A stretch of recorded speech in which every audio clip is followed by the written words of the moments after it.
안녕하세요 여러분, 반갑습니다. 아라쌤입니다. 오늘은 선생님과 함께 4단원 식물과 에너지 핵심 개념을 정리해 보도록 할 텐데요.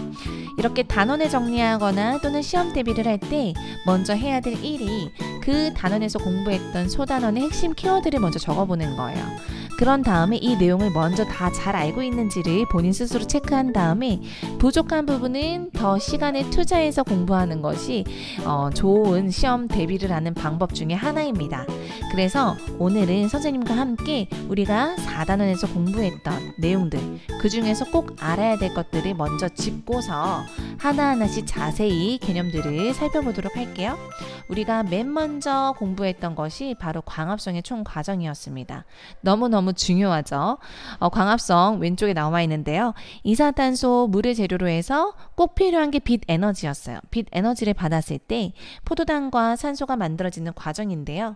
이때 이산화탄소가 정말 사용이 되는지, 그 다음에 포도당이 전환된 형태인 녹말이 만들어지는지 실험과 함께 우리가 살펴보았습니다.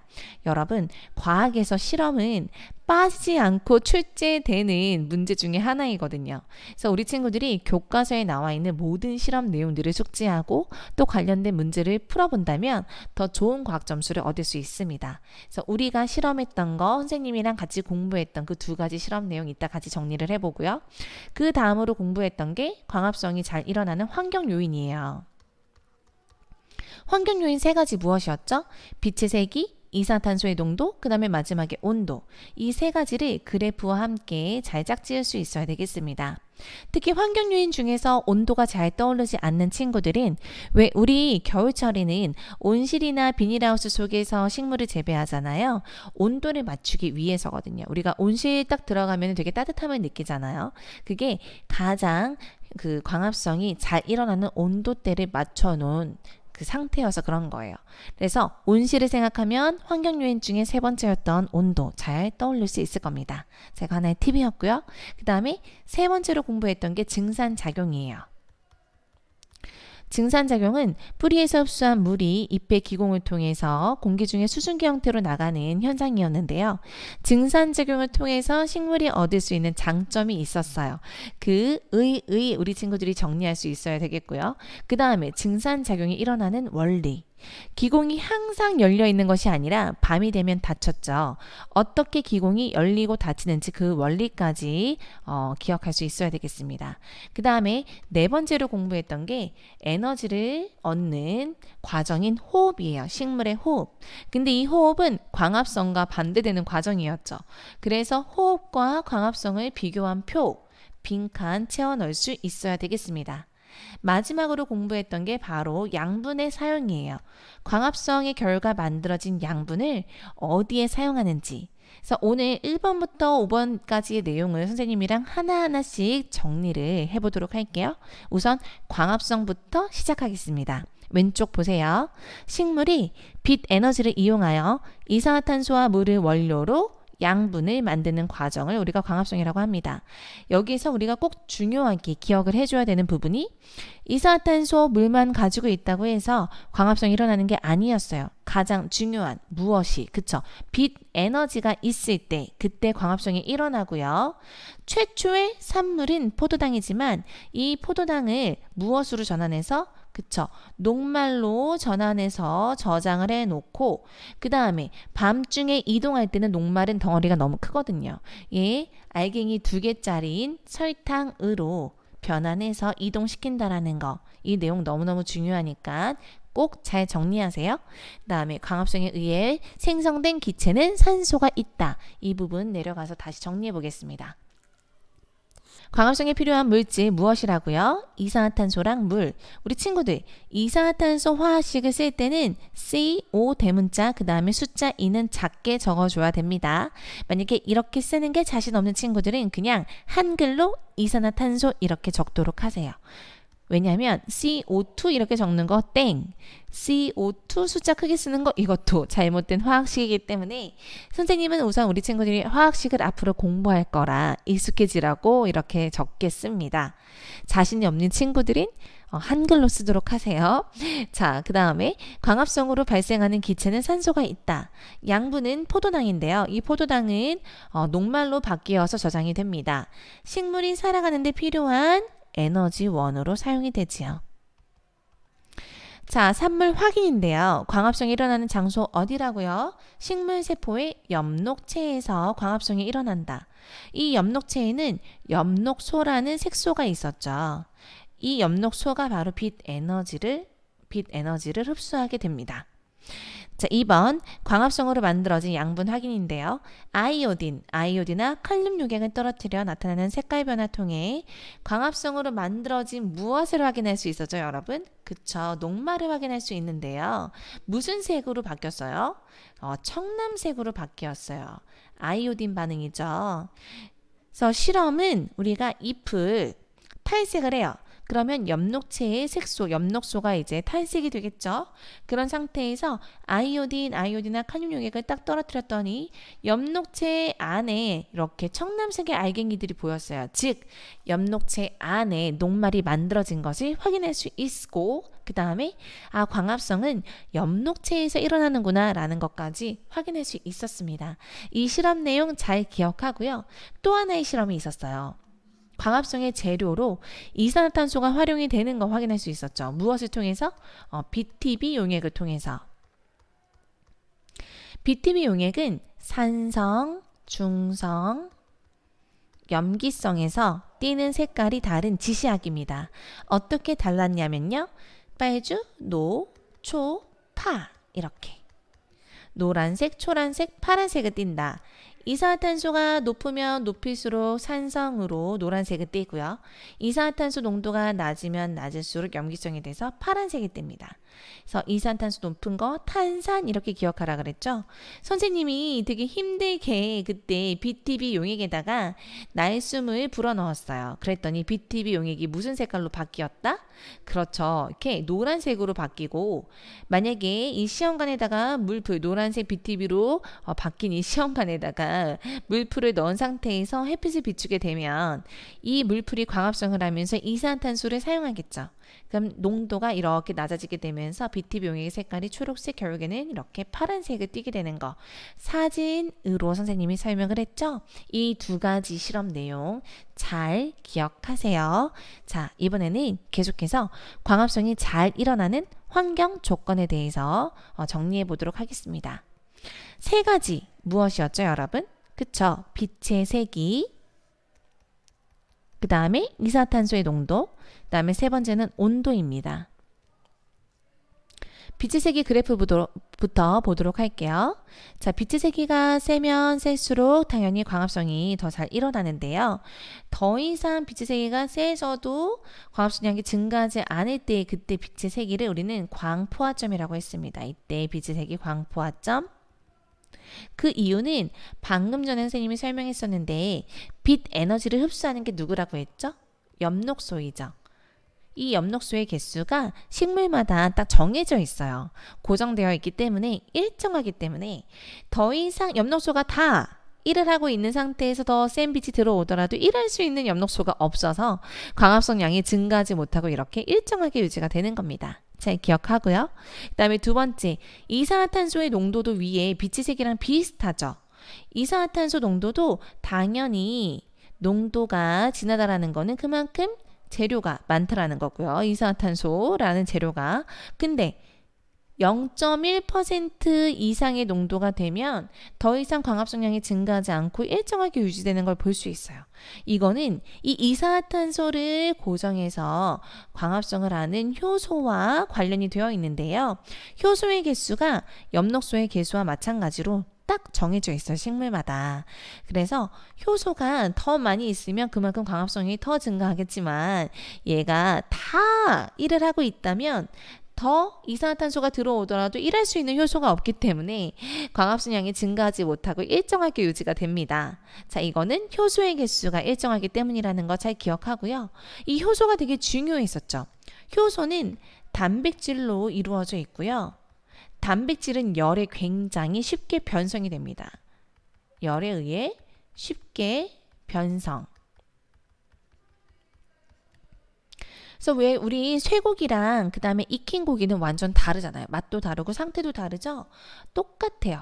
효소가 열에 의해서 변성이 되면은 원래 상태로 돌아가기가 쉽지 않습니다. 근데 이 효소가 광합성에서 굉장히 중요한 역할을 하기 때문에 세 번째 온도가 나온 거예요. 이 효소가 가장 활달하게 활동하는 그 온도 영역대가 35도에서 40도씨 부근. 40도 이상이 되면 효소가 변성이 되기 때문에 이렇게 광합성량이 확 감소되는 걸 볼 수가 있어요.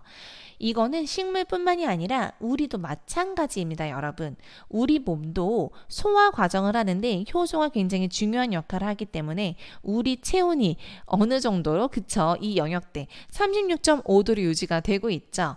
이것 또한 효소의 활성화와 관련되어 있다라는 거. 식물이 아니라 동물인 우리도 마찬가지라는 거 잘 기억하세요. 자, 다시 빛의 색이 증가하다가 일정. 이산화탄소의 농도 증가하다가 일정. 그다음에 온도는 약간 이렇게 35에서 45도 부근에서 가장 활달하다가 훅 감소하는 이 그래프 모양이 된다라는 거 잘 정리하도록 하세요. 그럼 계속해서 이번에는 증산작용 보도록 하겠습니다. 증산작용은 식물체 속의 물이 수증기로 변하여 기공을 통해 공기 중으로 빠져나가는 현상이죠. 자, 일어나는 장소는 식물 잎의 기공입니다. 식물의 잎에서 일어나는 증산작용으로 뿌리에서 흡수한 물이 줄기를 거쳐 잎까지 이동하며 물이 상승하는 원동력이 된다 그랬어요. 그리고 이렇게 잎에 도달한 물은 광합성을 비롯한 식물의 생명활동에 사용이 됩니다.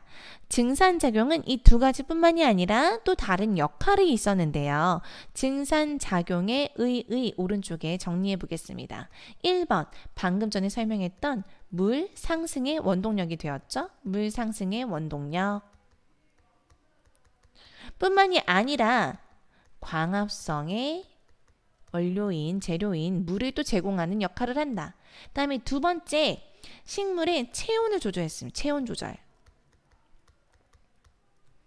자, 선생님이 대충 그려볼게요. 자, 요렇게 해서 증산작용에 의해서 이제 수증기 형태로 빠져나오게 되는데요. 물이 수증기 형태로 되기 위해서는 열을 흡수해야 됩니다. 열을 흡수해야 되는데요. 주변의 열을 흡수해서 물이 수증기 형태가 되기 때문에 주변의 온도가 10도씨 이상 내려간다고 해요. 그래서 햇볕이 쨍쨍한 여름에 나무 그늘 아래 있으면 시원한 이유가 물론 빛이 가려지는 이유도 있긴 하지만 그보다도 증산작용에 의해서 주변의 온도가 낮아지는 효과가 발생한다. 이렇게 기억을 하면 되겠습니다. 그래서 식물체의 체온 조절이 되고요. 이 체온 조절이 중요한 거는 아까 효소와 관련되어 있던 온도랑 되게 밀접한 관계가 있다라는 것 또한 같이 기억을 하고 이해를 하면 될 것 같아요. 자, 그 다음에 세 번째는 수분량을 조절합니다. 수분량 조절. 그리고 이렇게 잎에 있는 물이 밖으로 나감으로써 양분이 농축되는 효과까지 얻을 수 있다. 우리는 물을 많이 마시면 화장실에 가서 체액의 농도를 유지를 하지만 식물은 배설기관이 없죠. 대신 증산작용을 통해서 과다한 물이 흡수되었을 경우에는 이렇게 물을 내보내게 되는 거예요. 자, 이렇게 증산작용에 우리 친구들이 잘 정리해 놓길 바랍니다. 자, 그러면 계속해서 공변세포와 기공 볼게요. 식물의 잎이 표피세포 잎에 표피세포와 공변세포. 공변세포는 표피세포와 달리 엽록체가 있어서 초록색을 띠지요. 공변세포와 기공. 공변세포는 안쪽 세포벽이 바깥쪽 세포벽보다 두꺼워 진하게 보이는 특징이 있다 그랬어요. 그다음에 공변세포 이렇게 두 개가 하나의 기공을 이루고 있습니다. 기공은 공변세포 모양에 따라 열리거나 닫히는데요. 기공이 열리면 증산작용이 일어나 수증기가 식물체 밖으로 빠져나가게 돼요. 기공의 역할은 수증기를 비롯한 이산화탄소나 산소 등 식물의 생명활동과 관련된 기체가 기공을 통해 드나들게 됩니다. 그럼 이제 어떻게 해서 기공이 열리게 되는지 다시 한번 살펴보도록 할게요. 자, 공변세포는 투명한 표피세포와는 다르게 이렇게 엽록체를 가지고 있습니다. 그 이유는 엽록체를 통해서 안에 양분이 만들어지게 되면 이 공변세포 안쪽의 농도가 고농도, 바깥쪽은 저농도. 근데 모든 세포막은 반투과성 막이라 그랬죠. 반투과성 막을 사이에 두고 이 농도를 균형을 맞추기 위해서 저농도에서 고농도 쪽으로 물이 들어가는 삼투 현상이 일어나게 돼요. 삼투 현상이 일어나게 되면 공변세포가 빵빵하게 부풀어 오르면서 가운데 빈 공간인 기공이 벌어지게 됩니다. 기공이 열리게 돼요. 즉, 이 기공이 열리는 것은 엽록체에서 광합성이 일어나게 되는 낮 시간 동안에 기공이 열리게 되겠죠. 그럼 밤이 되면 어떨까요, 여러분? 밤에는 광합성도 일어나지 않고 그 다음에 이 엽록체에 저장해 놓았던 양분도 식물의 각 곳곳으로 이동을 하게 됩니다. 설탕의 형태로요. 그래서 안과 밖에 농도 차이가 일어나지 않게 되면서 점점 줄어들게 되면서 안에 있던 물이 밖으로 빠져나오게 돼요. 밤에는. 밤 시간 동안에는. 그래서 기공이 닫히게 돼요. 이렇게 공변세포가 안에 있는 엽록체에 의해서 농도 차이, 즉 삼투 현상을 유발하게 되면서 기공이 열리고 닫히게 된다는 거 잘 정리해 두세요. 자, 계속해서 이번에는 식물의 호흡을 보겠습니다. 식물의 호흡은 식물세포에서 광합성으로 만들어진 양분이 산소와 반응하여 이산화탄소와 물로 분해되면서 에너지가 발생하는 과정입니다. 광합성과 그 반대 과정이었죠. 자, 포도당을 산소와 반응시키면서 이산화탄소와 물로 분해되면서 결국에 가장 중요한 거는 이렇게 에너지가 발생하게 된다. 식물체의 기체 교환은 낮과 밤이 달랐는데요. 낮에는 광합성량이 호흡량보다 많고 밤에는 호흡만 일어나기 때문에 식물체의 기체 출입이 달라졌습니다. 여기서 질문 하나. 호흡은 언제 일어나나요, 여러분? 호흡은 항상 일어나는 겁니다. 우리가 호흡이 일어나지 않으면 죽잖아요. 식물도 마찬가지예요. 식물이 살아있는 기간 동안에는 계속해서 호흡 과정이 일어난다는 거 잘 기억하고요. 광합성에는 이산화탄소가 필요하고 광합성 결과 그다음에 산소가 발생합니다. 근데 이렇게 광합성에 의해 발생한 산소의 일부가 호흡에 활용이 되고 호흡을 통해 나온 이산탄소의 일부는 또 광합성에 이용이 되고 하지만 전체적으로는 광합성량이 호흡량보다 더 많기 때문에 낮에는 식물이 이산탄소를 흡수하고 산소를 방출하는 기체의 교환이 일어나게 되는 거죠. 그 다음에 밤에는 빛이 없기 때문에 무엇이 일어나지 않는다? 광합성이 일어나지 않는다. 그래서 호흡 과정만 일어나게 돼요. 그래서 우리와 똑같이 식물이 산소를 흡수하고 이산화탄소를 방출하게 됩니다. 낮과 밤의 기체 교환이 다르다는 거 잘 기억하세요. 그림과 연관지어서. 자, 그러면 이번에는 광합성과 호흡을 한번 비교해 보도록 하겠습니다. 광합성은 양분을 만드는 과정이죠. 즉 생성하는 과정이고요. 호흡은 분해.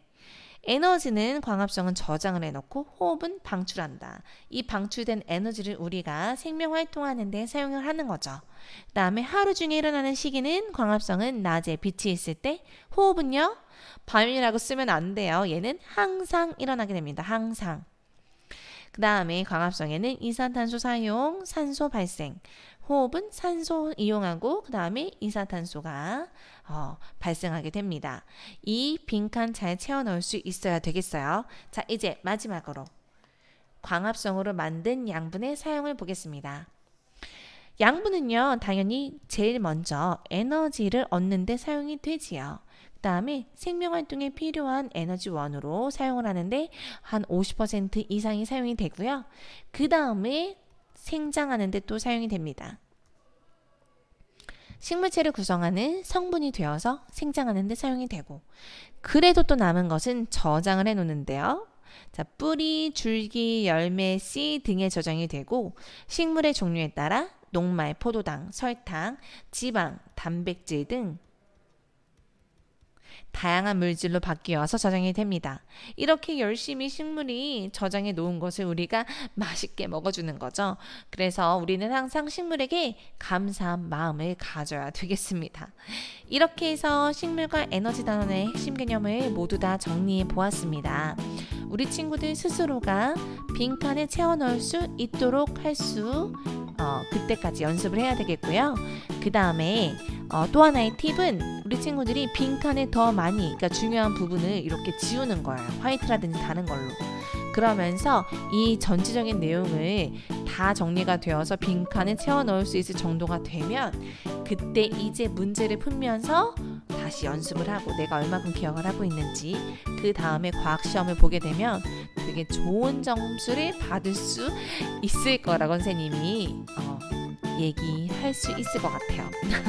장담하고 싶다라고 얘기하고 싶은데, 또 장담한다 그러면 우리 친구들이 막 이렇게 얘기할까봐 선생님은 우리 친구들이 우선 핵심 개념을 빈칸 채워 넣을 수 있을 정도로 정리한 다음에 문제를 풀고, 그 다음에 시험을 보면 정말 이전보다는 더 좋은 점수를 받을 수 있을 겁니다. 이렇게 해서 우리 오늘 개념 정리해 보았고요. 다음 시간에는 이것과 관련되어 있는 식물과 에너지 단원의 문제들을 풀어보도록 하겠습니다. 우리 친구들 고생 많았고요. 선생님은 다음 시간에 보도록 하겠습니다. 안녕.